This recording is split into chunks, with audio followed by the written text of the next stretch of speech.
My wife cheated on me, and I found out through a TikTok video. No joke. That's how it started. Not a message. Not a phone call.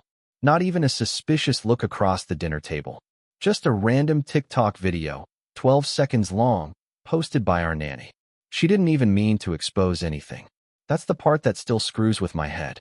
It was just a little day in the life clip.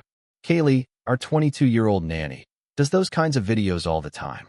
She films the kid coloring, the dog being cute, her making avocado toast, or whatever. I barely pay attention. But one night, I'm sitting on the couch after putting our daughter to bed, and my buddy Josh sends me a message. Dude, is that Hannah? There's a link. I open it. And yeah, it's one of Kaylee's usual videos. She's walking around the house, doing some dumb trend. In the background, barely in frame, behind a sliding glass door. Hannah, my wife, and some guy? They're kissing. Like, really kissing. Like it's not the first time. Like they're used to it. I stared at the screen. Rewatched it 5, 6 times. Tried to convince myself it wasn't her. Or maybe it was a weird angle. Some friend being affectionate. Something. But no, it was her. It was Hannah. Hair up in a loose bun. That gray cardigan she wears on Sundays. One hand on his neck, the other around his waist. She knew exactly what she was doing. She just didn't know someone was filming, even if it wasn't on purpose. Josh didn't say anything else. Didn't need to. He knew. I knew. The damn internet was starting to know. The video had less than 300 views when he sent it. 12 hours later, over 30,000. Someone in the comments wrote, "Wait, is that Hannah from At the Reed Nest? That's her Instagram handle. Her momfluencer page." Another one said, "Yo, is that her husband? Doesn't look like it." It took off from there. People started screen recording it, sharing it, speculating. Some thought it was staged. Others were doing side-by-sides of her IG photos and the kitchen in the background. One guy straight up tagged me. "At Ty Reed Finance Your Girl Wilden Bro." That's when I turned off my phone. You know what the weirdest part was? I wasn't even mad at first. I was numb. I just sat there on the floor, back against the couch, trying to breathe. Our daughter, Ellie, was asleep down the hall. Hannah was at a wine night with her girlfriends. She probably had no idea the video was going viral. No clue what was coming. And me? I was just frozen in my own house, staring at the same sliding glass door where it happened. Let me know when you're ready for part 2. Because the next morning, Kaylee realized what she'd posted. And things got real fast. Next morning, I woke up at 6:30, like always. Ellie was already up, sitting at the kitchen island, legs swinging, watching cartoons on the iPad. Kaylee was making her breakfast. Pancakes shaped like hearts. Totally normal scene. Except nothing felt normal. Kaylee smiled when I walked in. "Morning. Ellie wants strawberries on hers." I nodded, barely said a word. My head was still spinning.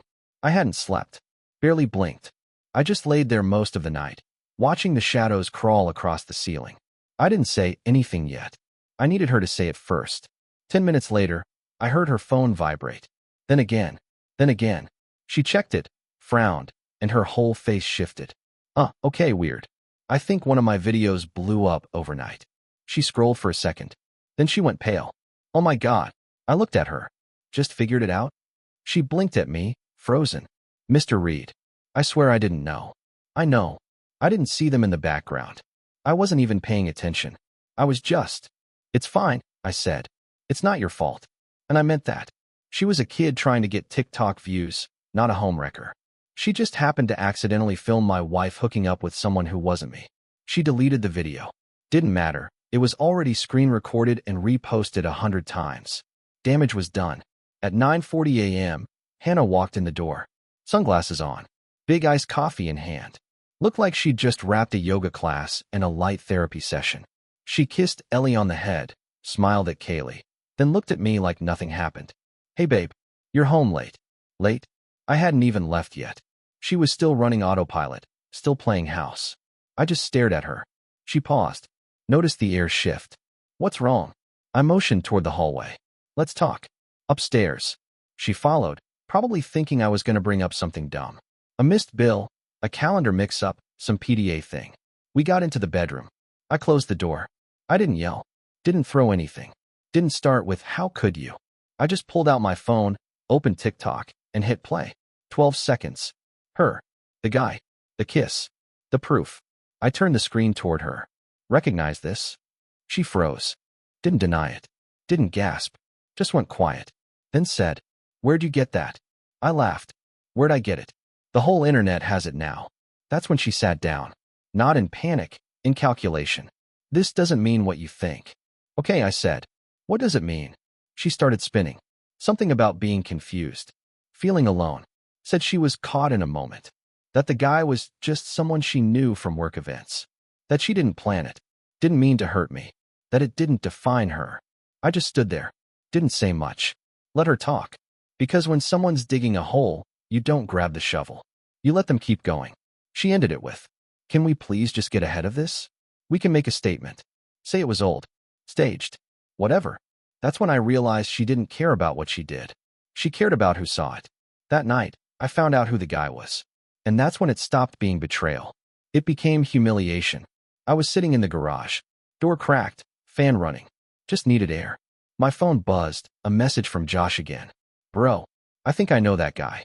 He sent a screenshot of the video. Circled the guy's face. "Pretty sure that's Brent. He used to work with Hannah on that home decor collab last year. The one she made reels about nonstop." Brent. Of course. Brent the creative director. Brent the he's just a friend Brent. Brent who helped her shoot her plant shelf reveal video.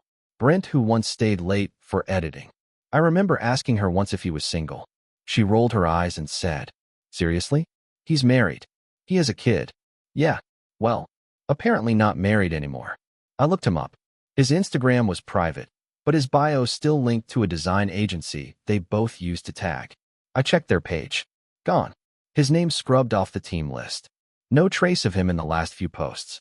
I checked Hannah's IG next. She'd already deleted 3 pictures that had him tagged. Like it'd undo everything. Too late. I walked back inside. Hannah was on the couch, scrolling her phone like she was trying to wish this away. She looked up when I came in. "Are you okay?"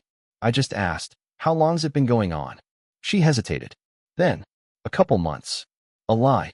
You could see it in her mouth. She didn't even believe it herself. I sat across from her. Leveled my voice. "You told me he was married." "He was. And that you barely knew him." "Tyler." "No. I want the real number. Not the PR version." "How long?" She looked at me like I was being unreasonable. Like asking for the truth was crossing a line. It wasn't serious. "Cool," I said. "Neither is this marriage anymore." She broke then. A little. The mask slipped. "Don't do that. We have a child." "Yeah," I said. "And she's the only reason I'm not throwing your stuff on the lawn right now." I slept in the guest room that night. Didn't lock the door. Didn't need to. She didn't come in. Kaylee texted me late. Said she was sorry again. Asked if I needed her to come in the next day or give us space. I told her to take the day. Ellie would be with me. I wasn't about to let Hannah play happy mom for the gram. Next morning, I made pancakes. Same ones Kaylee made. Hearts and all. Ellie said they didn't taste the same. I smiled anyway. Later that day, I called my lawyer. Didn't say I wanted to file yet. But I said, "Walk me through what it would look like." 2 days after the video blew up, I got a DM from Brent. "Yeah, Brent. I was in the middle of making Ellie lunch. Peanut butter sandwich, no crust, apple slices on the side. Normal stuff. Trying to hold on to normal. I checked my phone and saw it. Brent K. Message request. I didn't open it right away. Just stared at the notification. I wanted to delete it. Block him. Forget his name completely.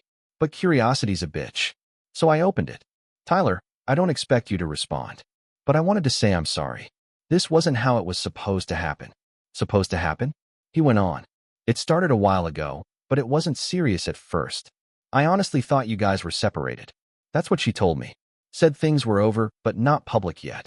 I put my phone down right there. Walked out to the backyard, just pacing in circles. She told him we were already over. That this wasn't cheating, it was post-breakup freedom. Just a delay in going public. And he believed her. Of course he did. I waited about an hour before I replied. "How long?"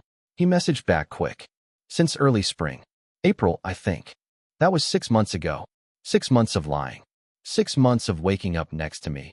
Packing Ellie's lunch, smiling for photos, kissing someone else behind my back, while telling him we were basically done.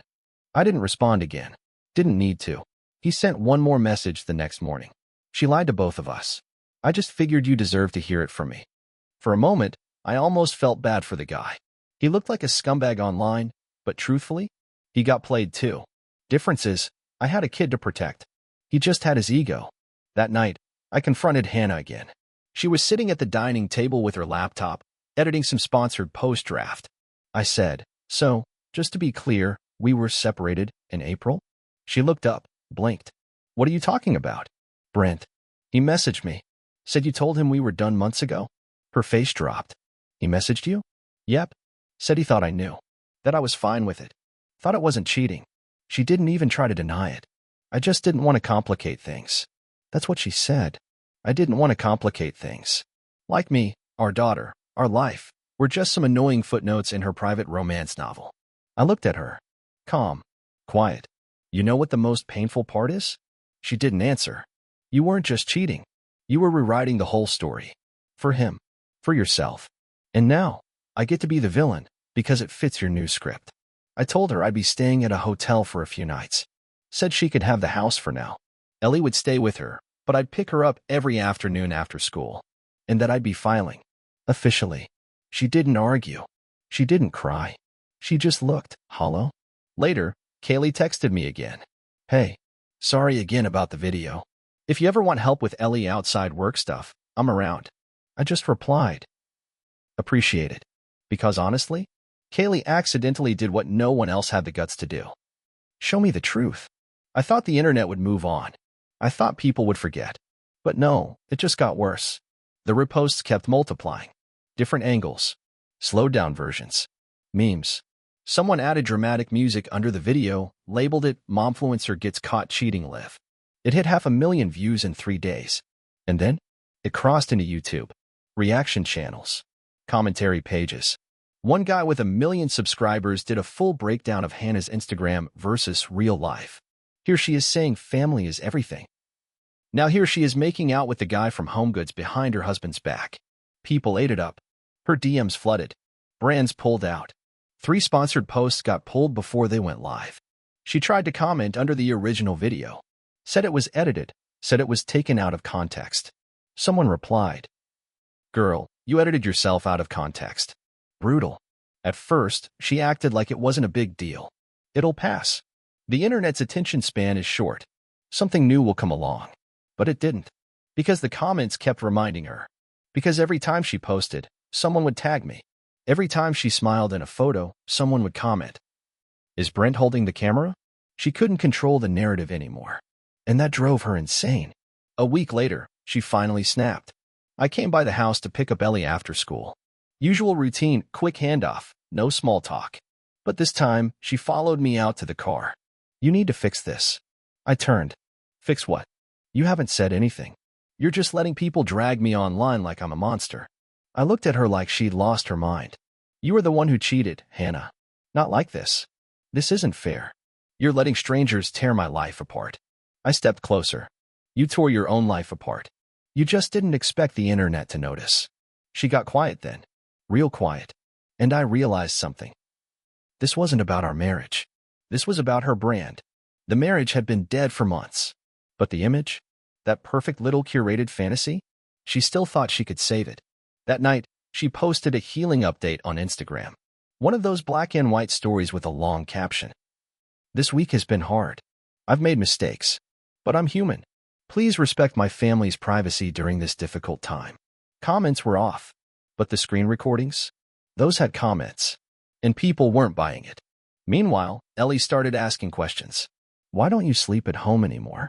Why does mommy look sad when her phone buzzes? Is Kaylee in trouble?" That last one hit me. Because Kaylee really did feel awful. She apologized again and again. Said she was going to take a break from social media. I told her she didn't need to. She wasn't the one who lied. I met with the lawyer the following week. I told him everything. The video. The messages. The lie about us being separated. The public fallout. The fact that I couldn't go into the grocery store without wondering if someone recognized me from a meme. He didn't flinch. Just nodded like he'd heard worse, probably had. Then he asked the only question that mattered. "Do you want out?" And I said yes. Clear. No hesitation. He nodded again. "You have everything you need. Cheating, public reputation damage, documented evidence. You'll come out clean. Especially with a prenup." I'd almost forgotten about the prenup. We signed it before we had Ellie, Before the business deals, before the followers. It was tight. Clean. Said she got what she brought in, plus a small payout if we split due to irreconcilable issues. Cheating invalidated that payout. The papers were drafted and served by the end of the week. Hannah was shocked. Not sad as shocked. You're really doing this? I already did. She didn't cry. Didn't beg. She looked down at the documents like they personally offended her. So that's it? You just did everything because of one mistake? I almost laughed. One mistake? That wasn't one night, Hannah. That was 6 months. Lying to me. Lying to him. Letting our kid fall asleep while you texted another man across the hall. She stayed quiet after that. Didn't talk to me for 3 full days. Until her lawyer got involved. Apparently, now I was emotionally neglectful. Yep, that was her angle. She couldn't deny the cheating, couldn't undo the video, so she claimed I abandoned the marriage emotionally, and that she felt isolated for years. Suddenly, she was the victim. Suddenly, she needed a more equitable settlement, because I damaged her sense of identity and safety. It was laughable, but she was serious. She even tried to file for temporary spousal support while still living in the house I paid for, wearing the same designer hoodie I'd bought her last Christmas. My lawyer handled it. He came in clean, with evidence. Emails, texts, footage, timeline. The judge denied her motion the same day. It stung her. You could tell. Not because she lost the money, but because she lost control. At drop-off that Friday, she handed me Ellie's bag and barely looked at me. As I turned to leave, she said, "You know she's going to hate you one day. For doing this." I paused. Turned. No. She'll thank me one day. For not staying in a lie. The rest of that weekend, I kept things quiet. Movies. Pizza. Ellie told me I smiled more when it was just us. That nearly broke me. Because she wasn't wrong. The email came in late Sunday night. I was finishing dishes. Ellie had passed out on the couch mid-movie. I was wiped, half listening to music, half thinking about whether I had the energy to start the laundry. Then I saw the notification. Subject line, "You don't know me, but I thought you should see this." Sender, anonymous Gmail. Attached, a screenshot. And below that, 2 sentences. "This has been going on longer than you think. I used to work with her." She said it wasn't the first time. I opened the image. It was a screenshot of a group chat. 3 bubbles. One of them was saved as H. The date? From a year ago. And the message? "You know how this goes. He gets bored. I get bored. We reset. No harm done." I just stood there for a second, staring at it. Then read it again. That message wasn't about Brent. Brent was recent. This was from before the house was remodeled. Before the second car. Before the podcast. Before everything we were building even felt real. Which means Brent wasn't the first. I sat down on the edge of the couch and just stared at nothing. You think once the truth hits, it's over. But somehow, it keeps unfolding. Like pulling the corner of a rug and realizing the whole floor underneath is rotten. I replied to the email. "Can you confirm who this is from?" Got a reply 20 minutes later. "I don't want to get involved. Just thought you deserved to know. Good luck." And that was it. No name. No follow-up. But they were right. I did deserve to know. Next day, I asked Kaylee, casually, if she ever remembered Hannah being different last year. She hesitated, then said, "I mean, there was this guy who used to stop by sometimes. For photo shoots. But it was always when you were out of town. That told me everything I needed. I didn't bring it up to Hannah. Didn't ask. Didn't dig. What was the point? It didn't change anything. Brent might have gone viral, but the rot had started way before him. The next weekend, I took Ellie to the coast. Just us. We rented a small Airbnb near the water. No Instagram. No nanny. No filters. She made a sandcastle. Asked if I could help. I did. She said, "I like it better when it's quiet like this." I just nodded. Me too. When we got back, my lawyer called. Said Hannah had made a new offer. She wanted to settle. Apparently, the sponsorships weren't coming back. The followers had stopped engaging. And more people were asking questions about that other guy from 2022. She was bleeding influence and cash. The offer was simple. She'd walk. No support. No payout. Just the car and her name. I told him to accept. Not because I wanted to end it easy, but because I didn't want one more second wasted on her drama. I was done. The papers were signed on a Thursday. It was fast. Clean. Just a few signatures and a notary stamp. She didn't say anything when we sat down in that office. Didn't make eye contact. Didn't cry. Just signed. Slid the pen across the table. Stood up. And left. No goodbye. No apology. Just the sound of her heels walking away and a quiet, final click of the door. And I remember thinking, finally, it was done. No more games. No more internet drama. No more playing house while she lived another life behind my back. Just me. And Ellie. And peace. Or so I thought. 2 days later, I got a call from Ellie's school. The secretary sounded polite, but her voice had that tight tone people use when they don't know how to say something. Hi, Mr. Reed. We just wanted to check. We got a call from someone claiming to be your ex-wife's attorney. They asked for access to your daughter's school records. I blinked. What? It seemed odd, so we flagged it. We haven't released anything. I thanked her, hung up, then sat at my kitchen counter trying to keep my hands from shaking. Why the hell would she want that? We had joint custody.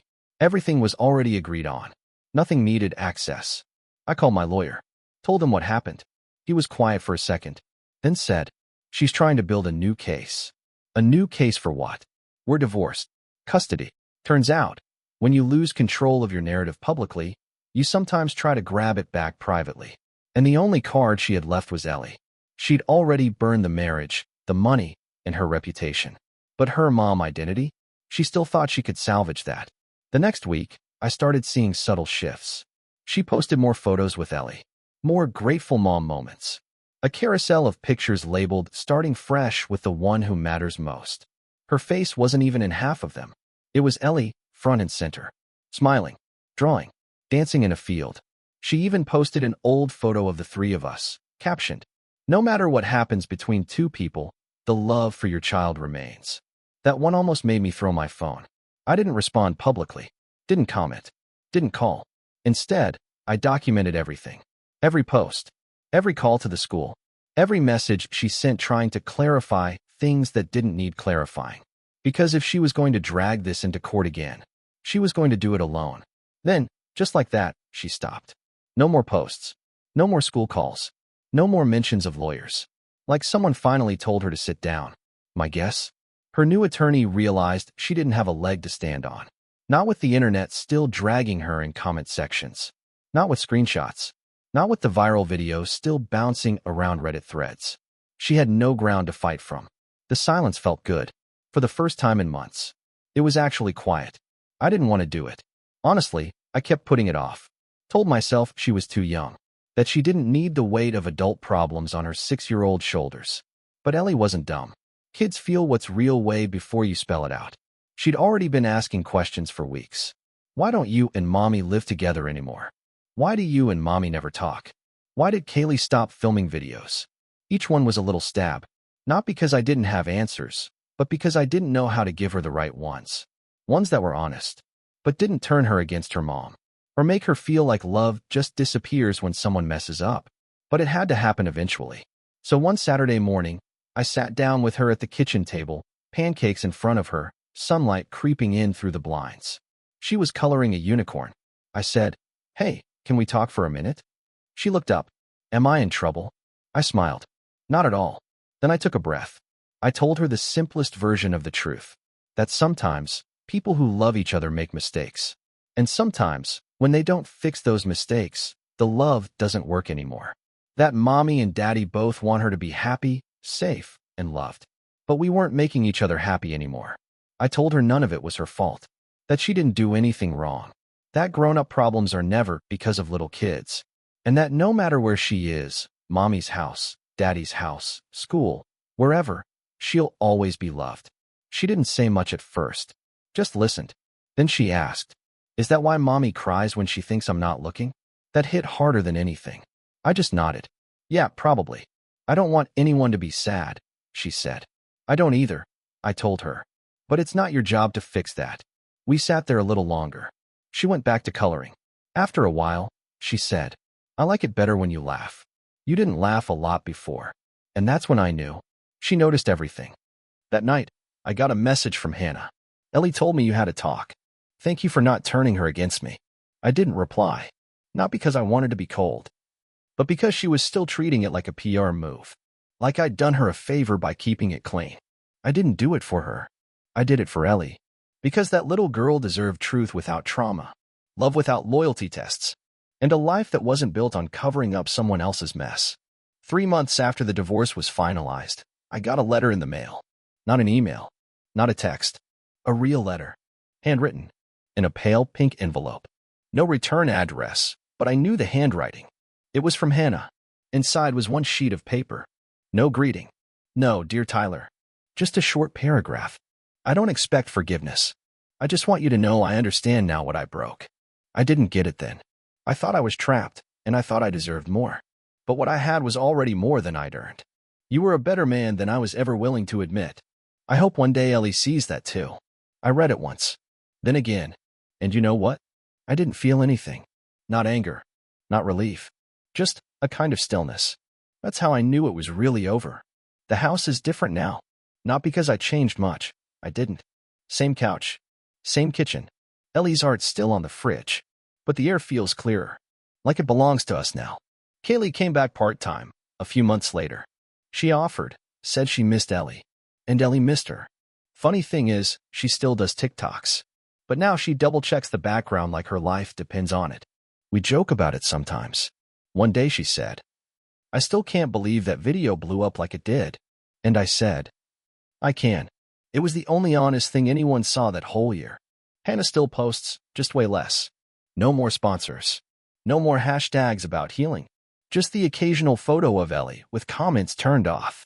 Last I heard, she was seeing someone new. I didn't ask who. I don't care. As for me, I'm good. Not amazing. Not reinvented. Just good. I wake up, make coffee, take Ellie to school, go to work, come home, breathe. There's no drama. No tension. No pretending. And that, after everything, feels like luxury. Last weekend, Ellie asked if I was happy. We were driving home from the park, windows down, sun hitting just right. I said, yeah, I think I am. She nodded like that made sense.